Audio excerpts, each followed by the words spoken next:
Good evening, everyone. My name is Bernd Wittenbrink. I'm on the behavioral science faculty at Chicago Booth, and I'm a member of the governing board at the Roman Family Center for Decision Research.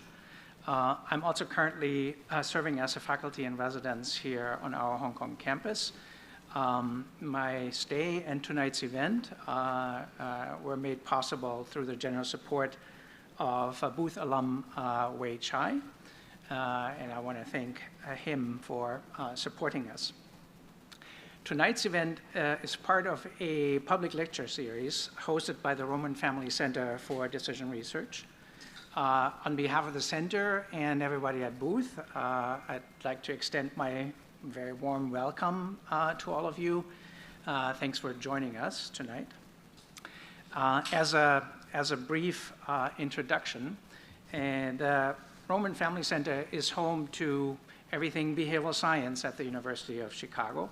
It brings together faculty not only from Booth, but from across the university, from psychology, economics, public policy, the law school. And it supports scholars who are established as well as emerging scholars who are just starting out as PhD students. To the end of supporting research, the center runs several research labs where we conduct behavioral research, where we collect our data. Traditionally, these have been in-person labs, including one that is located in downtown Chicago on the Magnificent Mile, right across from the Art Institute. If you are heading to Chicago anytime soon, I encourage you to visit. It is called MindWorks, and it has become sort of a cultural destination in its own right because it blends behavioral science discovery center with cutting-edge research facilities. But actually, you don't have to travel to Chicago in order to get involved in our research. You can do it right here from Hong Kong. You can participate in our virtual lab, taking part in surveys and interactive experiments from the comfort of your home. If you're interested in helping advance behavioral science, we have flyers around the building to facilitate you signing up and sort of engaging with these experiments. Beyond research, sort of key mission of the center is also to raise public awareness for behavioral science. Our field tackles some of humanity's most pressing challenges, and the center works to share evidence-based insights on how we might address these challenges.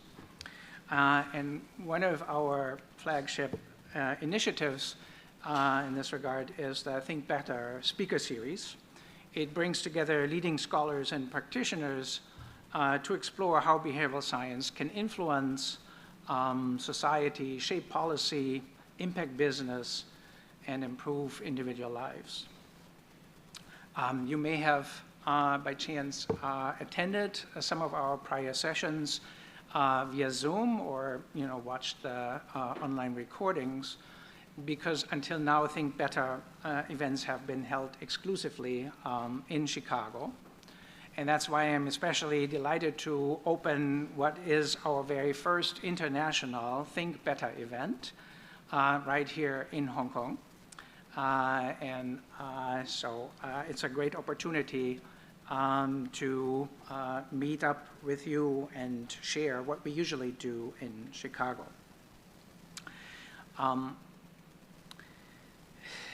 And for this sort of inaugural event in Hong Kong, we could have not asked for a more fitting speaker. It is my great pleasure to welcome Professor Michael Morris, who joins us from Columbia University, where he holds the Shafking Cheng Professorship of Leadership. Michael earned his PhD from the University of Michigan, received tenure at Stanford, and eventually moved on to Columbia. He's one of the pioneers of modern cultural psychology and has critically influenced the way the field conceptualizes the connection between culture and behavior. Now, culture shapes human behavior in ways we encounter on an everyday basis. Consider, for example, how different cultures approach critical feedback. Germans are often rather direct, while Japanese tend to be more indirect and face-saving as a result of their acculturation. We usually think of these differences as fixed and immalleable, assuming that Germans are naturally blunt and that Japanese are inherently tactful. But in reality, human behavior is more adaptable than we often realize, and culture itself is dynamic and changes over time. The cultural landscape of Hong Kong, for example, today is quite different from what it was a century ago. This idea that both behavior and culture are dynamic, are malleable, is central to Michael's work. He explores how they can be actively shaped and how they thereby offer opportunities to influence how people think and act. Tonight, Michael will share insights from his new book, Tribal: How Cultural Instincts That Divide Us Can Help Bring Us Together. In it, he explores the cultural mechanisms that make us social, our instinct to affiliate, our capacity to learn from each other, and our ability to cooperate and thrive in groups. At a time when the world feels deeply divided into us and them, this message is both timely and perhaps surprisingly hopeful, because Michael notes that humans have evolved to come together rather than to find divisions. Please join me in welcoming Michael Morris.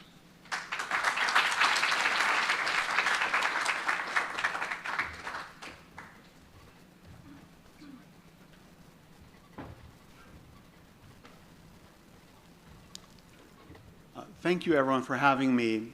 As long as I've been in this career, which is about 30 years now, and Bernd and I were actually classmates in graduate school, so we learned our lessons together. The University of Chicago has been the mecca of decision research. It's been where the ideas come from, and it's wonderful to see all of this activity reaching a new level with the Roman family support. I am really happy to talk to you in Hong Kong because it's a bit of a homecoming for me. I spent some of the formative years of my career as a professor in Hong Kong. I came here for a year in 1995 and then another year in 2000. So I saw Hong Kong through some times of change, and it greatly shaped my view of culture and the ways in which I tried to do research on culture and shaped the way the field thought about it. The book that I'm going to talk to you about today emerged in part in response to a way of talking about tribalism that has emerged in the pundit class in the United States and Europe over the last decade. I'm sure it also exists to some extent here in Hong Kong. The bitter social conflicts that we've experienced over the last decade, whether it's partisan divides or ethnic conflicts in the workplace or sectarian strife, these conflicts are conflicts that previous generations also knew. But what has changed is that more and more people are starting to talk about these conflicts as though they are the inevitable result of some evolutionary curse that human beings suffer from, that we somehow were shaped by evolution to hate and distrust outsiders, to attack other groups. And this innate xenophobia is something that is somehow coming back to haunt us and undermining things like democracy and pluralistic organizations and international comity. Now, I do think that our evolved group psychology plays a role in conflicts, but I think that the way that the pundits have talked about it couldn't be less helpful and couldn't be less accurate. I mean, it makes for good op-eds and it makes for riveting Sunday Times articles, but it doesn't make for very good policy. It's not a view of tribal instincts that any evolutionary biologist would recognize or any behavioral scientist would recognize. There are instincts that our species evolved that enables us to live in large groups with shared cultures, but these are instincts for solidarity. They're not instincts for hostility. And if we realize how these instincts function, we can realize that even in the cases where conflict is growing worse, there are levers available to us as managers and leaders to reduce the conflict and channel it in more productive directions. When Bernd and I were in school together 30 years ago, when this subject would come up, it usually was presented with a familiar dichotomy: nature versus nurture. If it was a class taught by an evolutionary biologist, nature was the right answer. And we were told everything that's distinctive about humans, all of their biases, affects the way that their genes were wired by evolution very long ago in the Pleistocene era. And if the class was taught by a sociologist, then we would hear the other answer, that everything comes down to nurture. The communities that raise you instill certain patterns of behavior and biases, and that's what shapes the way humans act. And this debate went on, never being resolved, until the last decade or so. Progress in a number of fields, a lot of the sciences of human origins, like archaeology and evolutionary anthropology, and some great work by behavioral scientists, at Chicago and Columbia and other places. We've come to realize that this dichotomy is a false dichotomy, and human nature, the distinctive evolutionary wiring of our kind, is nurture. We are the animals wired by evolution to internalize the structures of the communities that care for us, whatever those structures might be. We are sponges for culture. Our kind became shaped to internalize community patterns, and that is the killer app that enabled our species to start living in such a different way than other primate species and other species. We became wired with systems for acquiring and expressing cultural patterns. And once we became wired this way, we could start to live in larger and larger communities. Chimpanzees, who share 99.6% of our genes, can only live in a community of 40 individuals before it breaks down into bloody conflict. We can live in communities of 100, 1,000, 1,000,000, even 1,000,000,000. And we can live in multiple communities, overlapping communities, all at the same time. And that's because when we started to share culture and let culture guide our behavior, the circle of trust expanded beyond kith and kin. It expanded beyond the people that we're related to and the people that we exchange with on a daily basis. We can trust total strangers if they share our culture. And that culture might be our nationality. It might be the academic discipline that we were trained in. It might be that we both work in the field of finance or we both work in the field of marketing. If we speak the same language as another person, we can almost engage in a mind meld with them. We can work together with them to build things, and we can trust them to cooperate and work together.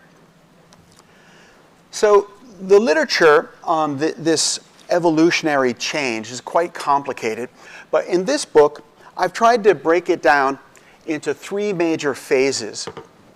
I've taught cultural psychology and topics related to it to business people for 30 years. And I've found that practical people, whether it's politicians or business people or activists, they find it most useful to have relatively broad frameworks and frameworks that can guide action. So the framework that I work with in this book reduces this evolutionary story to 3 major waves. The first one came a very long time ago, more than 1,000,000 years ago. Archaeologists used to think that Homo erectus, who lived at this time, was more ape than human, that they only had one very simple tool, the hand axe, and they didn't seem capable of very much. But we now know from more sophisticated kinds of evidence, like petrified footprints that have been uncovered in lakeside regions in Africa, that these early humans were capable of collaboration in very advanced ways. They were capable of what we today call teamwork, of sharing ideas with their neighbors and working together with a common goal. So we see footprints where groups of young males were pursuing antelopes on a lakeside, and that's a sign of a coordinated group activity way beyond what other primates are capable of. Now, what we think happened at this time is that there were some brain adaptations that more or less correspond to what we would call conformist psychology. We became very motivated to mesh with the people around us, to pick up their behaviors, to share the assumptions that they share. And when we became motivated to do this, it led to richer and richer pools of shared knowledge in the local human groups and greater levels of cooperation, not just in hunting, but in foraging, in things like the gathering of fire and cooking, and even in common defense. And all of this helped humans thrive and survive far more than the earliest humans had. Now, another major change comes about 500,000 years ago. And a number of interesting things become apparent in the archaeological record at this time. One is that our precursors began to hunt really large game, woolly mammoths, rhinos, elephants. This is very different from hunting an antelope because an antelope might startle when you approach, but a rhino charges. A mammoth can trample you.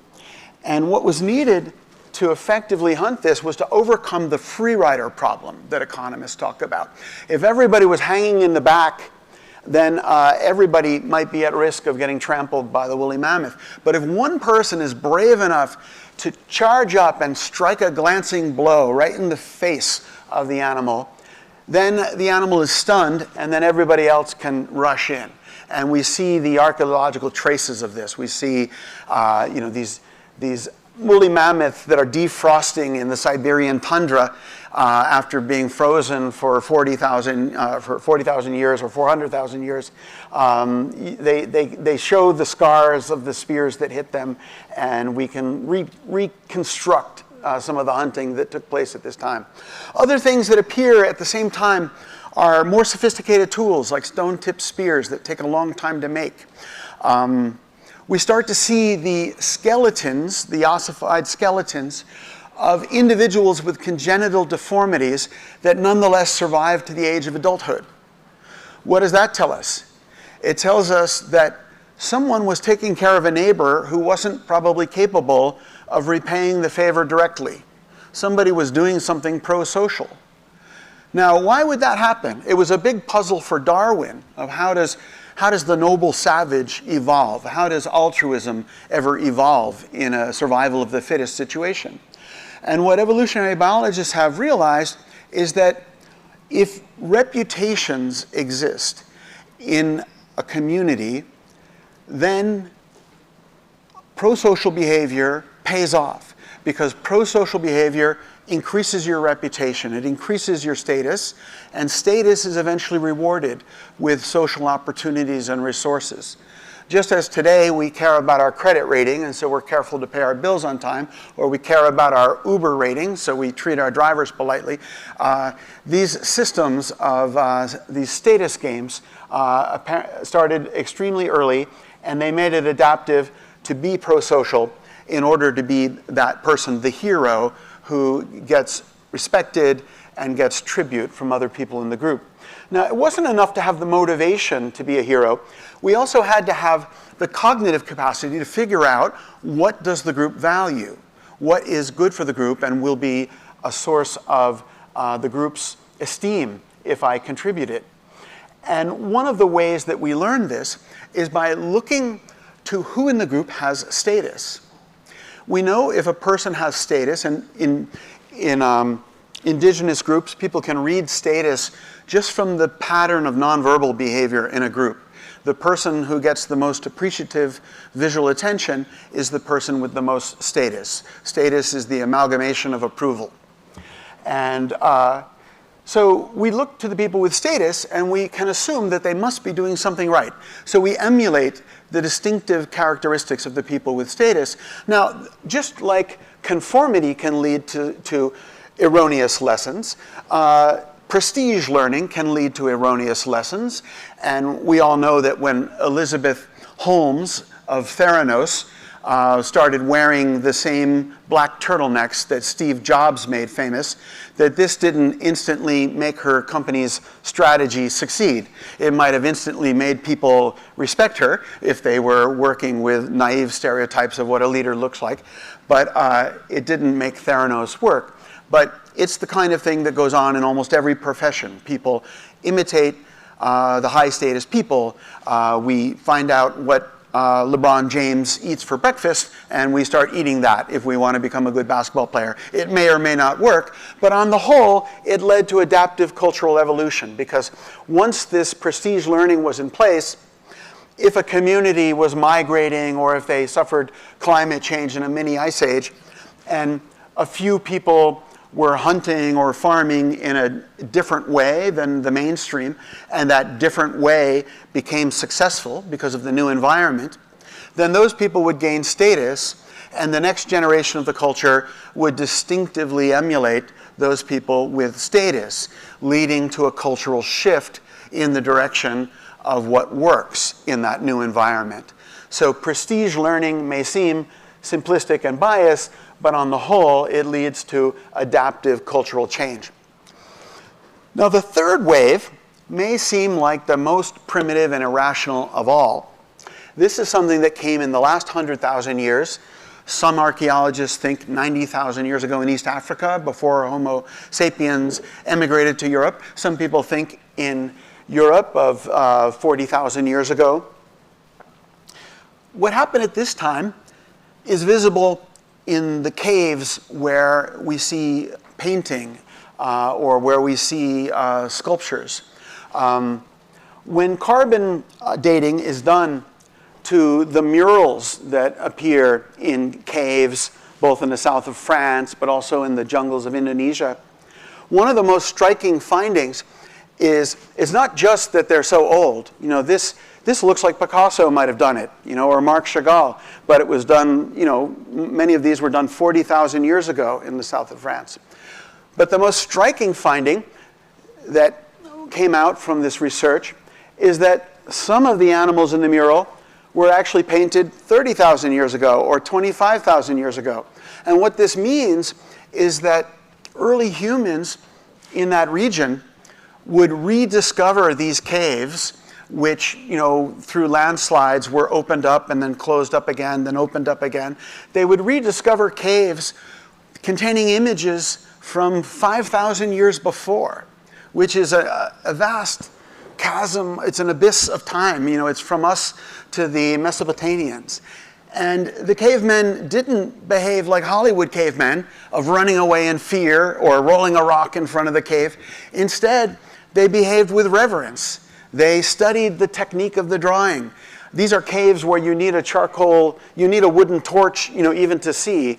But they would then break off a piece of their charcoal torch and, you know, study the technique and eventually start extending the murals of the previous generation. So this is really striking behavior so early.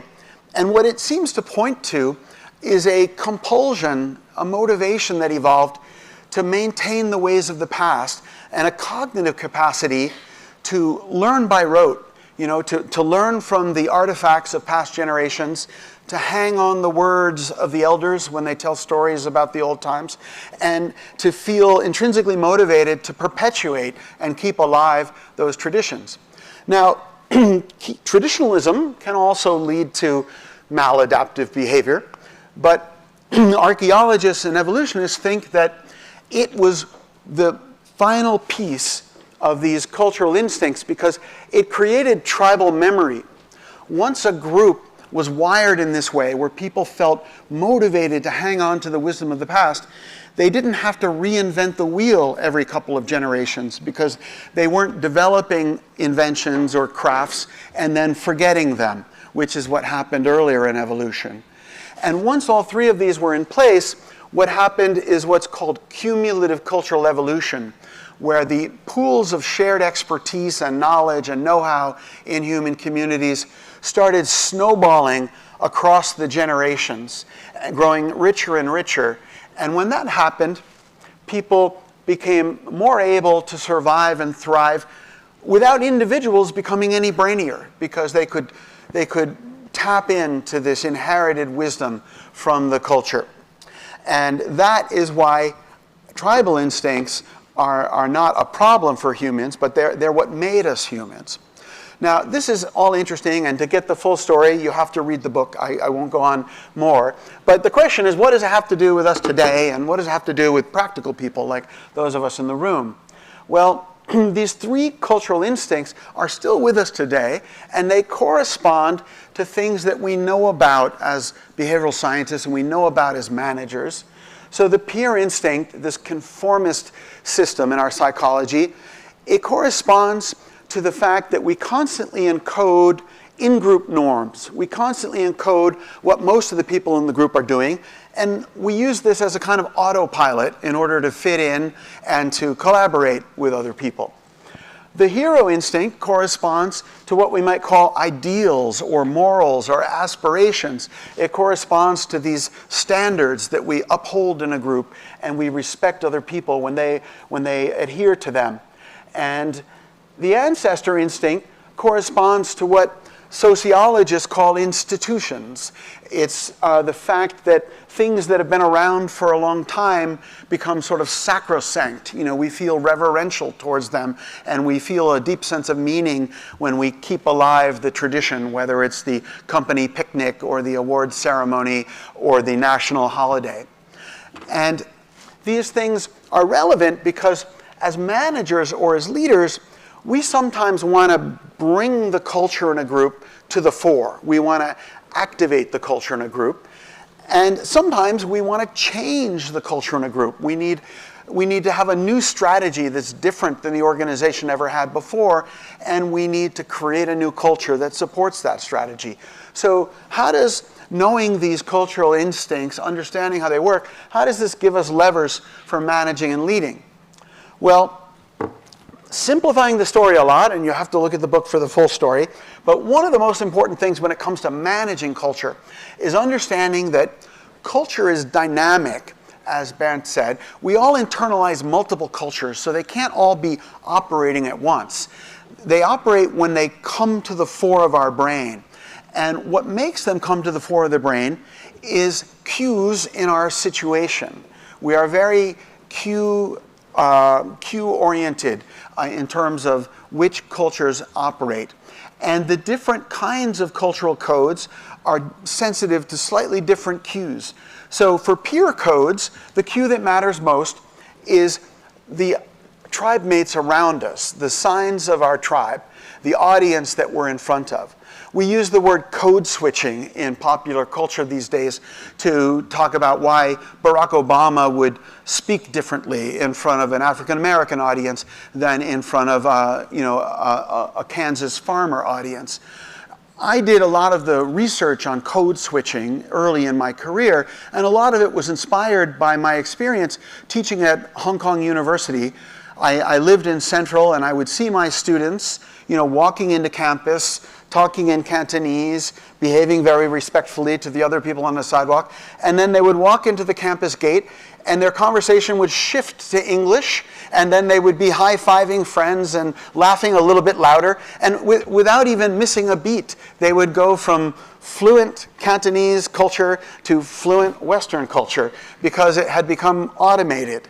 And I think that's the sign that someone is really a dual native, a bicultural person, that they can just code switch like that.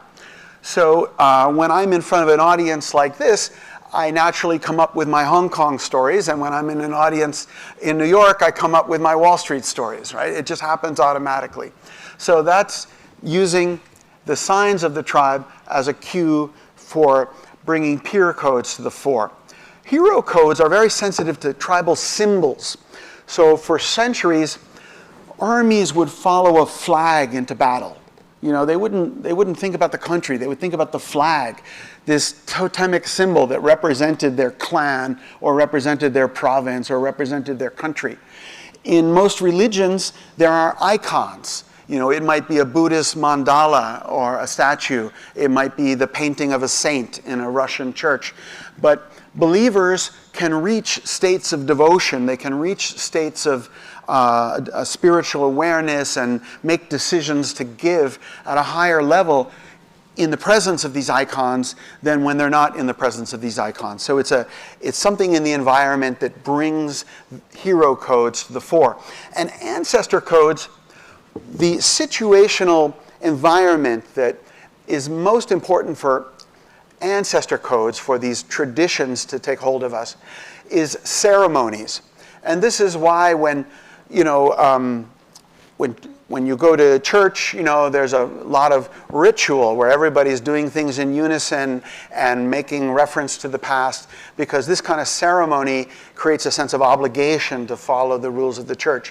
When a political movement is building, they hold rallies where everybody's chanting in unison, marching in unison, and this behavior of being in a ceremony, it brings traditions to the fore of the mind, for better or worse. Many of the campuses in the United States, including my own, have been beset by rather escalating conflicts between different groups over the last year, because there's a lot of vigils and marches that fan the flames of identities in a very rigid way.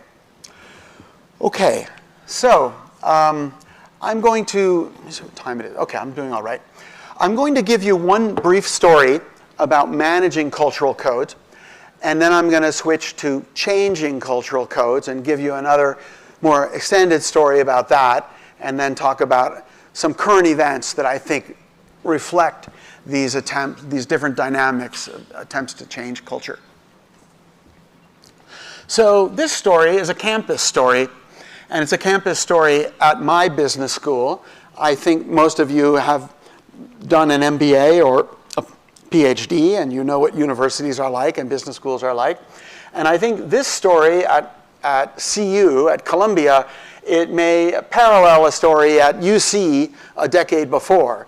But the story is this, that about 10 years ago, I was the culture expert at Columbia Business School.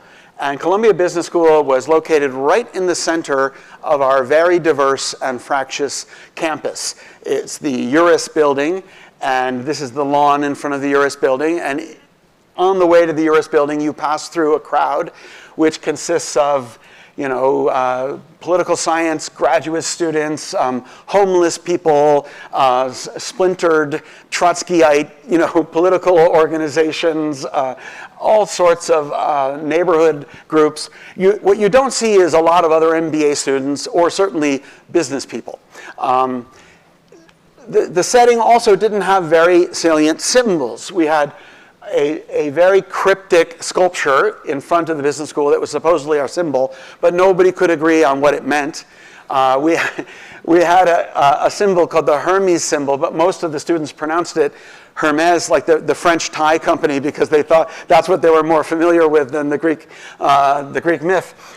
And so it was kind of confused, and we weren't able to have ceremonies anywhere near the business school because we were in a building meant for a group about a tenth the size that the business school had grown to. So it was a group deprived of seeing their peers, deprived of seeing cultural symbols, and deprived of ceremonies. And the dean at the time, Glenn Hubbard, some of you may be familiar with, he asked me to run a task force for a year and come up with a plan to strengthen the Columbia Business School identity so that the students and the faculty would not think of themselves as New Yorkers or as, bankers, but they would think of themselves as Columbia Business School students and have the values of Columbia Business School foremost in their brain. We worked for a year. We analyzed the problem very thoroughly. And at the end of the year, we said, forget about it. It's impossible. There's no way in this environment that we can create a salient business school identity, because students come to school and they see everything but, things that remind them of business or business school. But there is hope because we were slated to move to a new building in about 3 or 4 years. So we said, let's focus on this once-in-a-generation opportunity for a cultural reset where we can reshape the environment and put in all the triggers that we need, signs of the tribe, symbols of the tribe, ceremonies of the tribe, so that we will create a new culture where the Columbia Business School identity is salient. And so we moved. It took, of course, 6 years instead of the 3 or 4 that we were supposed to have. But we moved to a building that's a very modern building that sort of represents the innovation that we like to think that we teach. It's one of the most climate-friendly buildings in New York City, and we at the same time committed to being the business school of climate change and to the idea that climate change will affect business more than any other force. The building is built around staircases, and it's built in this ephemeralist style where you can kind of see into the building even when you're outside. This is one of the staircases, and it's meant so that all of the MBA students see almost all of the other MBA students every day, and they see almost nobody else. The stairs for the staff and the faculty are different set of stairs. And it is a location where the building itself has become a potent cultural symbol, and we can hold ceremonies like alumni events, industry events, TED Talks, graduation ceremonies, all these things that we used to hold in hotels or we would hold in Connecticut where there was room. Now we can hold at our environment. And within a few years of moving here, our ratings moved up in the business school ratings. And I seem to remember a similar thing happening to the University of Chicago 10 or 15 years ago, that when you got your new building, there was a rallying of group identity and a rise in the ratings. So we've tried to emulate that. So that's a story about how to take what's already present in the culture and make it more salient so that it guides people's behavior and creates unity. But sometimes you need to do more than that. Sometimes you need to change the culture. And sometimes you might need to change the culture of your own organization, or you might need to change the culture of the consumers, change the culture of the public. Or you might need to change the culture of an entire nation. So these cultural instincts are also keys to creating a new culture. It's a much longer, slower process, but each of these instincts contains a sort of set of learning heuristics. So the peer code, the peer instinct, it involves a mechanism for learning from prevalence signals. Those of you who are interested in nudges may have seen this, where the most successful kind of nudge seems to be nudging group norms by making something appear prevalent. So if we want people to, say, recycle, then we might run a pilot program where we, incentivize recycling, and then we might publicize that very widely. So all the members of the organization are seeing examples of their peers recycling, and that makes people think, oh, this is the kind of organization where we recycle. This is what my peers do. This is our norm. And people start to follow the new norm once they've learned the new norm. For hero codes, the form of social learning that's part of the instinct is what the anthropologists call prestige learning. And it is learning from what the high status members of the community do. And so as a manager, one way that we can work with this is we can look at who in the organization is doing the thing that we need to make more widespread. So that might be innovating, or that might be using AI, right? And then I can elevate that person. I can put them on a stage. I can record a video of them talking about the thing that they've accomplished. Or another trick that is often used is I can find out who already has status in the organization and co-opt the people with high clout by asking them to be on the strategic steering committee where they will become the spokespeople for the new strategy so that the news is coming from people who are respected by their peers. But either way it's done, the idea is to not rely on the fact that people will read their emails, but rely on the fact that people will emulate what the high status people are doing. That's a way of using prestige learning to change the culture. When it comes to ancestor codes or cultural traditions, it may seem like a paradox that you can change traditions. Naively, we think of traditions as things that were started by the founders, in antiquity, in all of their prescience, and have been just passed down faithfully from one generation to the next. But historians will tell you that's an oversimplification. There are elements of culture that have been passed down faithfully, some rituals, for example, but many traditions are changed retrospectively with each generation. That's why there's always a market for historians, because there are new histories written every generation. And these histories are often written to rationalize or justify or legitimate the new platform or the new plan that a politician or a CEO wants to promulgate. Tradition might seem like an obstacle to change, but it's really a change maker's secret weapon. If I can make the radical change that I want to make seem like a return to the past, a return to the good old days, then the force of traditionalism will lead people to embrace the new plan or the new platform that I'm trying to proliferate. And this is the secret of populist politics, but it's also something that, managed change consultants are very good at. They will rely on the fact that the past of any organization or of any society is vast and variegated. There are many chapters to the past. So whatever it is that I need to find a precedent for, I can probably find it if I look at the past hard enough, and then I can engage in a little bit of selective memory by focusing people's attention on this one suitable chapter in the past that is consistent with the direction that I'm asking people to go in the present. And in the book, I have lots of examples of this. Historians call it invented traditions, traditions that were created overnight, but people thought that they were age-old traditions because the leaders were very good at pointing to precedents in the past for the things that they came up with. Marketers use this a lot. De Beers, the South African diamond company, convinced Americans that diamond rings were an age-old tradition.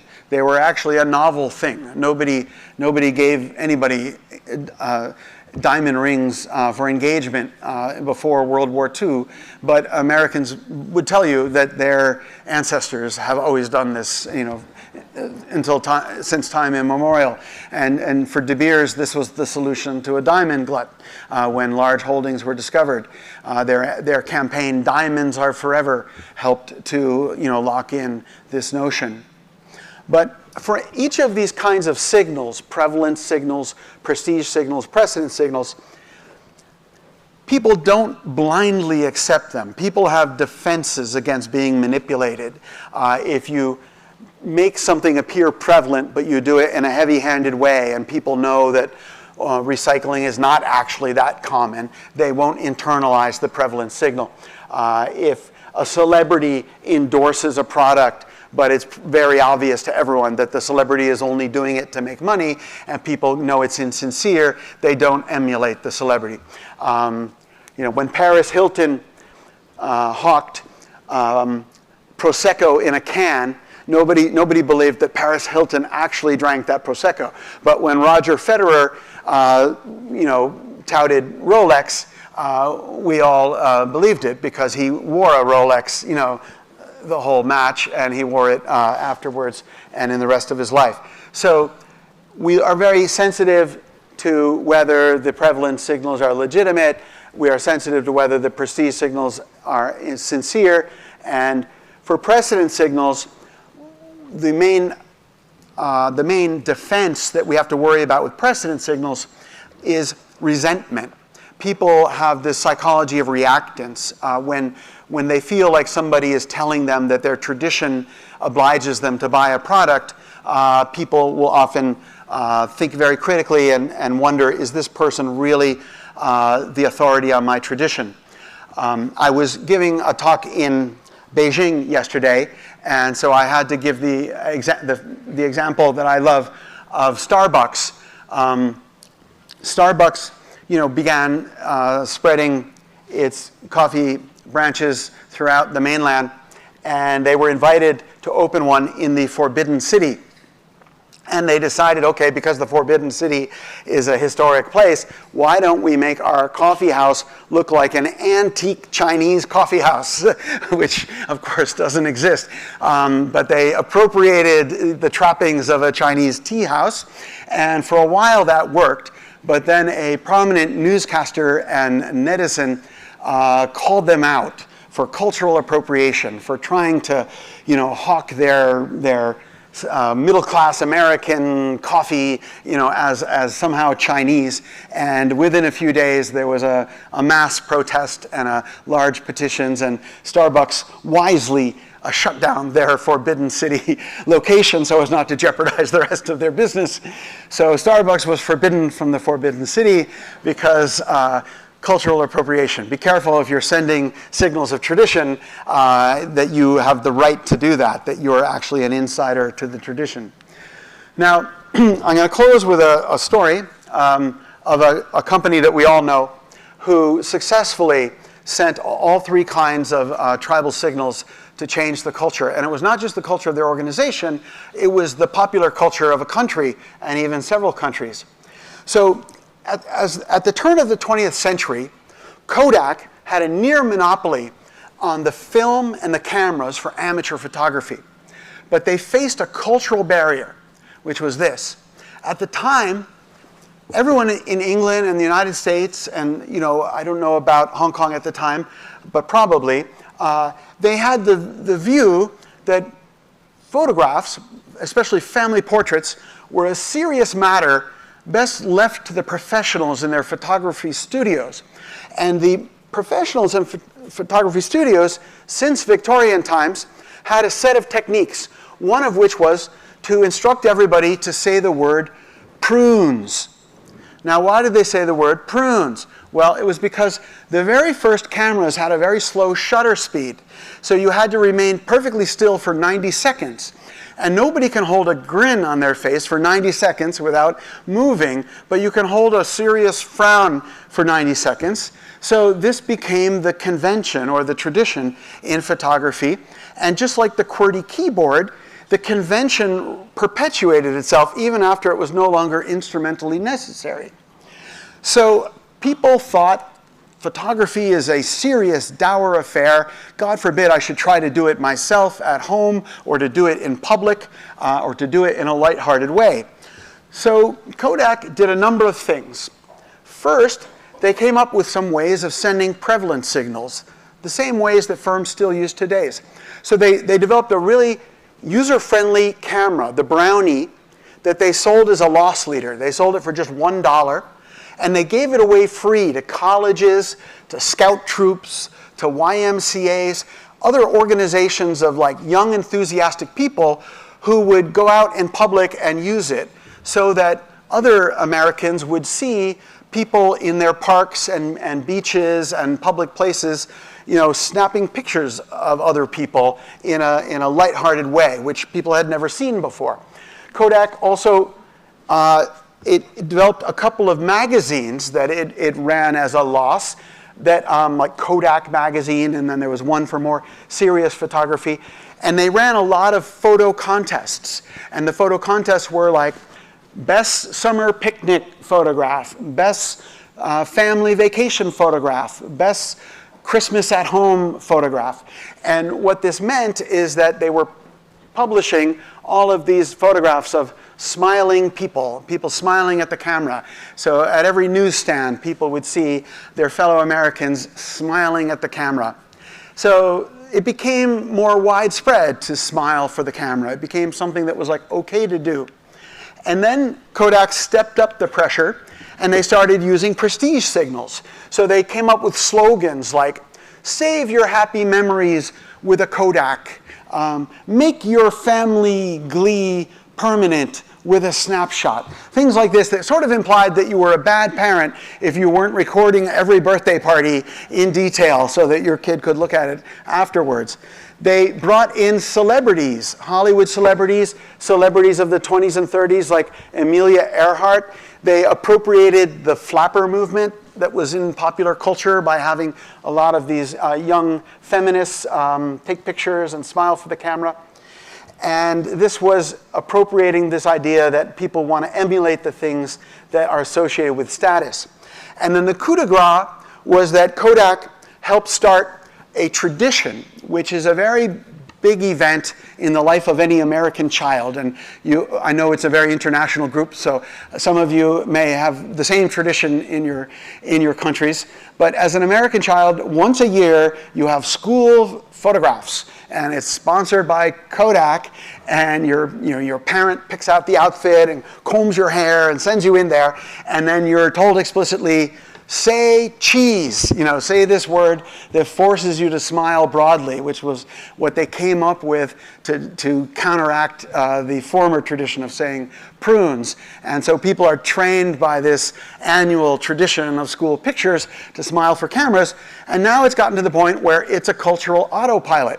So this is from a study that looked at high school graduation pictures across the decades of the 20th century from like 1,000 American high schools. And they just made composite photographs of all the graduating boys and girls. And you can see that the dead eyes and pressed lips of the 1910s and 1920s become replaced by subtle smiles and lights in the eyes. And then by the end of the century, full-blown grins, full-blown smiles. It's gotten to the point where now even mug shots, which you might think would be an unhappy occasion, it looks like people are at model shoots. Even relatively intelligent individuals break into a grin in their mug shot. Politicians who should be embarrassed about the sex scandals they're getting arrested for, nonetheless smile for the camera. But we can still resist the temptation. Culture is not obligatory, right? We have to try not to smile for the camera, but if we try, we can do it. Now, this sequence that Kodak went through is one that I think is very relevant to models of managed change, both in business and politics. And it's what's called the bottom-up sequence, or the grassroots strategy for cultural change. I would argue, and I did in Beijing, that it's what the Chinese Communist Party used in their Long March. That you first change people's everyday habits, and then you start to change the discourse, the collective shared ideology, and then eventually you change the institutions, the legal and economic institutions. But Kodak, first changed what people were doing in their everyday life, and then it changed what people thought had prestige, and then it changed these traditions. That's the grassroots model, and it has some advantages. You don't have to have power to start it, but it requires years and years. Social movements like the movement for same-sex marriage in the United States took decades, but it worked in this bottom-up fashion. Now, there's another model which a lot of business executives like, which is the top-down model. My colleague Jeffrey Sachs calls it shock therapy, and he used it in a macroeconomic way in the 90s to help Poland make the transition to a market economy. And the idea here is you make a sweeping change to institutions, and that shocks the equilibrium. It disrupts people, and then people become malleable, and then they form new values, and then eventually form new routines and habits, and it can lead to more rapid cultural change. But there's a lot of preconditions for this to work, and Jeffrey Sachs found that out because it worked like a charm in Poland, but then it didn't work at all in Russia, where there wasn't the same buy-in to moving to a market economy. I think an example, I'll just throw it out there, and if we want to talk about it in the question period, we can. But in recent years, we've seen the economist Milei, rise to power in Argentina and bring this model of rapid institutional change as the cure for stagflation and economic ills. He embraced the emblem of the chainsaw. And then in the United States, Elon Musk tried to follow this pattern, but with much less success. And I would argue that's because the preconditions weren't in place. You need to have legitimate authority for shock therapy to work, and Milei had it, Musk didn't. So that's all I wanted to say. The book has won the attention of some of the critics in the book world, but the only attention that matters is the attention of thought leaders, business people, business teachers. So if you're interested in the book, you can go to the webpage by scanning this. And thanks a lot. There's going to be a Chinese version of it coming out later in the summer. But I'm curious about the questions that you all might have.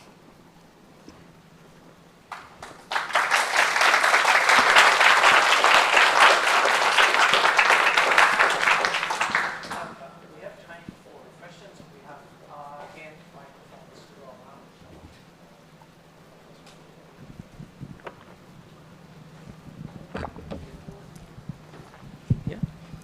Hi, Professor. Thank you very much. My name is Holman, and I work in the HR sector, and I've actually done some work in the organization culture change part, for a few large firms in Hong Kong. And it resonates a lot, what you said, the symbols, etc., the cultural, etc. So my question is, how do you find the right formula for organizations in terms of the weightage, let's say? Do you do all three? Things, or this one should do a little bit more, that should do a little bit more? What's your view for different organizations? And does this change in different East or West settings, etc.? Thank you. It's a great question, all of the elements of it. I think that sometimes you want to make a localized change, right? A change to some aspect of the culture. And then I think it's useful to ask yourself, is what I want to change, is it more like a norm, a shared habit? And if so, then using prevalence signals, is a good way to change it. Or is it more like a value or an ideal that I want to change? And then prestige signals might work best, like using role models, to try to make the change.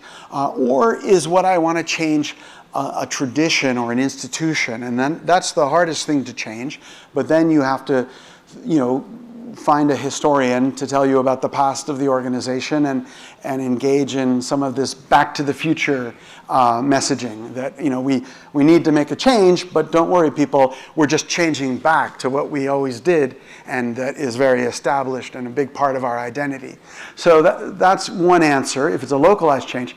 Now, if it's a transformational change, if it's a very deep, multi-layered change, like the kind of change that Kodak needed to make, then you need to change all three layers of culture. And I would say the big mistake that organizations make when they try to do it themselves is they try to change everything at once. And then it's just, the signals get too confusing, I think the Cultural Revolution in China is kind of an example of that. Like, let's change everything at once, the day-to-day practices, the ideology, the tradition, and it's just not directed enough. It ends up biting its own tail. So that's why these managed change models involve temporal steps, right? And the grassroots strategy is, starting with the everyday practices, then moving to the ideals, then moving to the traditions. And that's, it takes time, but that's usually the safest route. If you need to change fast, then you can try the shock therapy change. But when we hear that most change initiatives fail, those are the shock therapy ones, right? Because there's a lot of cultural blowback when you start telling people to change overnight the things that they've been doing for a long time, as I'm sure you know. A lot of times, the CEOs comes in, and when a business is not doing well, CEO comes in, and one of their mandate is to turn over the business. To turn over the business, you might need to change culture. And there are contracts, maybe 3 to 5 years, etc. And that is a very short time that they give to the CHRO, etc., to change that. And that's why that is the mistake some of the leaders make at this time. That's my personal point of view. I think you're right. There's a lot of evidence from McKinsey studies and other studies that when firms want to make a radical cultural change, they're more likely to bring in an outsider CEO as opposed to an internal candidate. But outsider CEOs are more likely to fail than internal ones. And they usually fail because they can't read they don't understand the nuances of the culture. And they often do things that overstep the sort of sacred values of the organization. And insider CEOs can often read the situation better. In my book, I have a section where I parallel 2 female CEOs the same year. Ellen Pao, who was appointed the CEO of Reddit, which is a very challenging organization, you know, because it's a very user-centered organization. The users are more important than the employees, even for Reddit. And she tried to clean up Reddit's act because Reddit had some scandals. But what she did was seen as impinging on free speech, which was a core value for the Redditors. So there was like a revolution at Reddit, and they deposed her. And then the same year, Mary Barra rose to the top of GM. And you might think it's impossible for a CEO to change a very inertial company like GM, especially a female CEO. But Mary Barra had worked for GM since she was 18 years old, and like 3 generations of her family had worked for GM. So she kind of knew the culture, and she knew how to do a few top-down shocking changes that would shock people, but not incite a mutiny. And I think that's the key, and it's very hard for an outsider to see the difference. Mm-hmm. Oh. Hi, thank you. I come from a research company called Ipsos, and my background is anthropology. So a lot of what you say resonates strongly with my learning and what I do at work. A lot of the time when we see change, I mean, in the business world, is we want to put a timeline in terms of the change that we're trying to enforce, especially when you're talking about a grassroots approach. It is great that we can start slowly, you know, in a long march style, but business leaders doesn't like that, right? We want to see how to do it step by step. How do you mitigate or even like set a reasonable timeline for such like a long-term slow change strategy? Yeah. Well, I think that traditionally, some of the consulting companies, you know, had managed change models where they would tell companies, expect it's going to be a 6-year process, which of course works out well for the consulting company. And I think that the patience of CEOs has become shorter and shorter. So there are sort of new models of change, you know, some of the agile models that come from, you know, the software development function. Some user-centered design models are trying to make change more rapid. But I think that bottom-up change doesn't always make it to the top. You know, there are movements like the Occupy movement, which was, you know, it became very widespread. It spread to like 200 cities, but it never moved to changing the ideology of the culture or changing the institutions. I think because, you know, it had some flaws in it, and I think a lot of organizational change movements never succeed because there's resistance and because it takes too long and the world changes. Okay, there's a question back there. Yeah. So thank you very much, Professor Morris. Right here. Okay. So this is Bosco, the current EMBA student. Okay. So basically, in my work, we work a lot with different ethnicities or in a diversity context. And something that come across would be, you know, like no matter individuals or organizations which have very different values, for example, like very opposite values. So when it comes to cultural collision or conflicts, and while they need to collaborate and they need to, like work together. So any strategies or framework that you would suggest when it comes to such a situation? So the idea is different values, right? Right. Yeah. I think that years ago, I was asked by a Swiss bank, the chief diversity officer of the Swiss bank asked me to be her sort of invisible twin for a year and help her roll out a global diversity program for this Swiss bank that was in Hong Kong and the Middle East and many other places. And we quickly realized that there were a diversity of diversities. What the challenges of diversity in England had to do with, generations and sexual orientation. In Singapore, it was about religion. In Hong Kong, it was local expat things. So there's lots of differences that we have to work with. But I think in a place like Hong Kong, most people recognize that there's some synergy that comes from the differences, right? There's some synergy that comes from having a group of, Scottish bankers, come to these shores and then work with local traders, and neither of them by themselves could create a global, business, but, that's what Hong Kong was built on.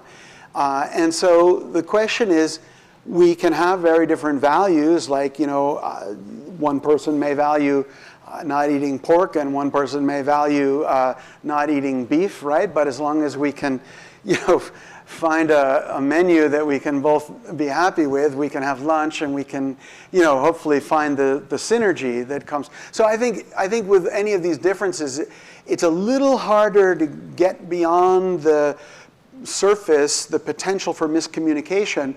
But if you can get beyond the surface, then you can reap the rewards of the synergies that come from differences. Because when there's different values, there's usually different priorities.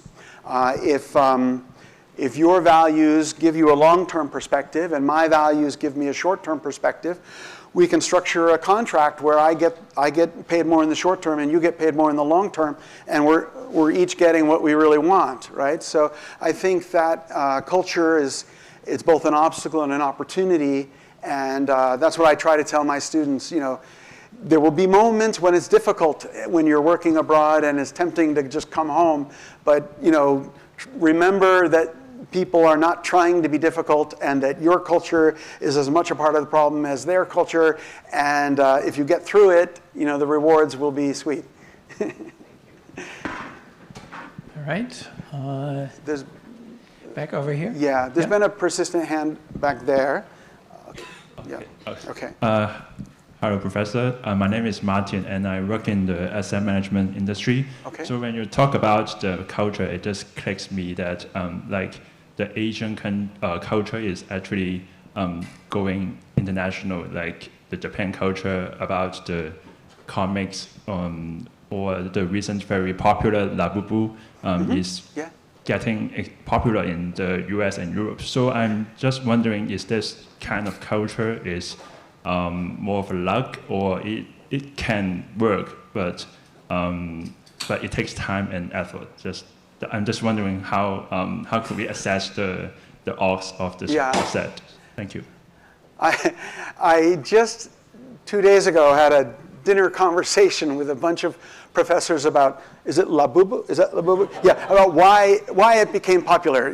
This kind of little boy with a kind of worried expression or something. And one of the theories was that after the COVID lockdown in China, there was a sense, of the young generation that not everything was perfect, right? And we shouldn't have to act like everything's perfect. And so this little toy that was sort of, I don't know, frowning or acting not entirely happy was a good symbol, for the generation.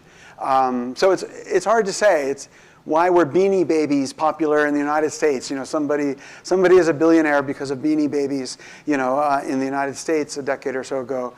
So I think it's very hard to predict, what will catch on and become popular. We can often come up with explanations post hoc, but I don't know if they're right or not. I think it was Dua Lipa who made it popular. Okay, okay. We have an audience member who's been very patient. Greatly appreciate your presentation. Very inspiring, Professor. Oh, thank you. From a microeconomics level to a macroeconomics level, changing cultural codes, sending tribal signals. For the rest of the century, perhaps it would be AI versus humanity in a macroeconomics level. So, being a New Yorker, yourself and myself also used to head up bulge bracket New York Wall Street Investment Bank Department. Both New Yorkers. Looking at the rest of the century, AI versus humanity, based on your codes. Would it be appropriate for the United Nations to work out a system where we have basic peer codes, hero codes, ancestors codes for the AI development versus humanity development? Being gray-haired people, we have both seen the movie 2001 Space Odyssey by Stanley Kubrick and the Terminators, which is very inspiring for our generation. Okay.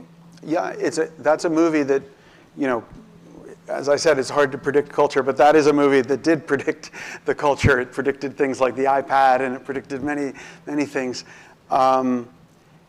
Many interesting connections to AI and culture.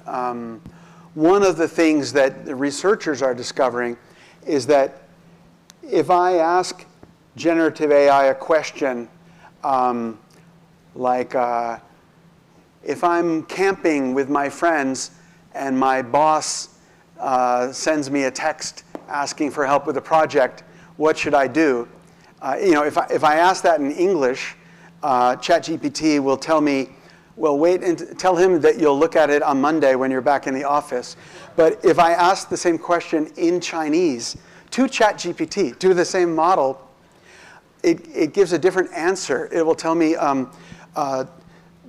know, tell your boss that you will come back right away. Try to get other members of your family to go into your office and help the boss solve the problem. And they found that the same thing is true if you look at Ernie, which is a Chinese model that does English and that does Chinese. Now, why does it do this? They didn't program this into it, of course, but it has a corpus of Chinese texts that involve stories about work and stories about, and it has a corpus of English language texts, and so it sort of perpetuates, you might say, cultural stereotypes or cultural patterns in the advice that it gives. Some of the biases that we've discovered in our research, you can just run ChatGPT as the participant, and it replicates the cultural bias depending on the language that you do it in. And so that's one thing I wanted to say about this. But I think your question, gets at some more complicated matters, which is, right now, it is already the case that AI is writing better poetry than human poets can, by objective measures. It can play chess way better. It can play Go way better. When you say the end of the century, the end of the decade, we don't know where we're going to be. We're going to be in a world where human capabilities in many domains will just look puny and ridiculous relative to the capacity of AI. And the AI programs are agentic and strategic, and they are already sometimes colluding against their human users because they get frustrated with their human users, so they'll give a sort of false response to make their human go away so that they can So I really do think we have a big challenge ahead of us in figuring out what the role of humans and human culture should be, and how to contain AI and how to regulate it. And I don't have answers, but I think if you look at the speed of change, we don't have to talk about the end of the century. You know, it's going to be 5 or 10 years from now that we're going to be living in a very different world. All right, well, maybe we'll take one more question. We'll go over here. Yeah. Thank you, thank you.